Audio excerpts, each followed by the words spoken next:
Hey, what's going on, everybody? Welcome back to Upstate Speedtests. This is a video I've been excited to make for a while. Our area, the Binghamton area, has finally got a 5G ultra wideband tower. It's not in the most ideal location, though. We are in front of the world famous Blue Dolphin Diner here along Interstate 86 in Appalachian, New York. Now, just to give you some context to the video before I run a speed test here, there's Google Maps. Let me put this here. So, we are here in Appalachian, and Binghamton, there's Endicott, Endwell, Johnson City, and this little nub right here is downtown Binghamton. So we are quite a bit a ways to the west of downtown Binghamton and the proper Binghamton area itself. So this is like a more rural site that they turned on. But nonetheless, it's exciting to see, thrilling to see actually. So here we go. We're going to run a speed test on Verizon ultra wideband. And when this test is done, maybe I'll also check the bandwidth for you guys. We'll see if it's 60 or 100 megahertz. Based on the way it's performing, I would say it's 60, but we'll check it out in a minute. Now, one thing that's interesting is these speeds are not that great. And this site was, I mean, don't get me wrong, they're awesome, they're great, more than enough for a cell phone user, but I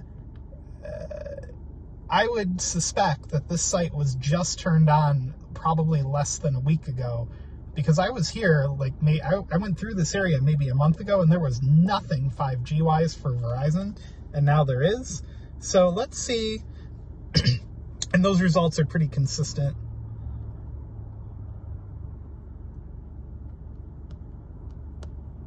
Those results are pretty consistent based on what I've seen.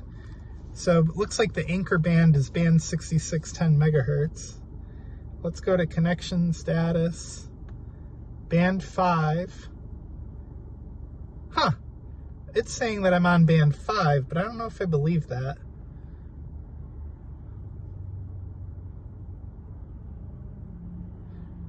Although I did hear rumblings that they were going to start labeling, or not labeling, but some band 5 was going to be considered ultra wideband if it had like 10 gigs of backhaul or something. So I can't find band 77. Oh, there it is. Frequency band N77. So yeah, we're definitely on N77, but the speed results are a little confusing. I would kind of expect better out of it. So unfortunately, I wasn't able to tell from field test mode whether we were on 60 or 100, because it just didn't want to show up. But okay, we're going to get close to 400 down here. So that's pretty good. I would say it's definitely not 100 megahertz. Or maybe the backhaul just isn't turned all the way up yet. I don't know. All right, now just for kicks, let's switch over to T-Mobile, and we'll see how that does. All right, we're switched over to T-Mobile, and let's see how they do.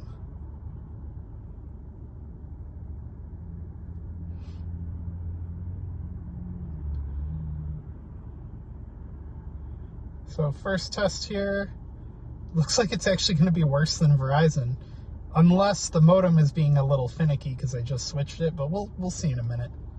Kind of funny, the I in diner has been flickering. Anyway, all right, so it's almost done. We'll run it one more time.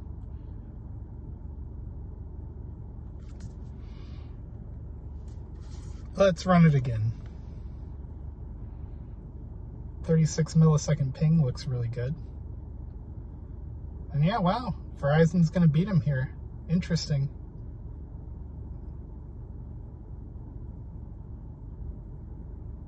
Huh. Well, guys, for the first time on this channel in my area, looks like Verizon ultra wideband is going to beat T-Mobile.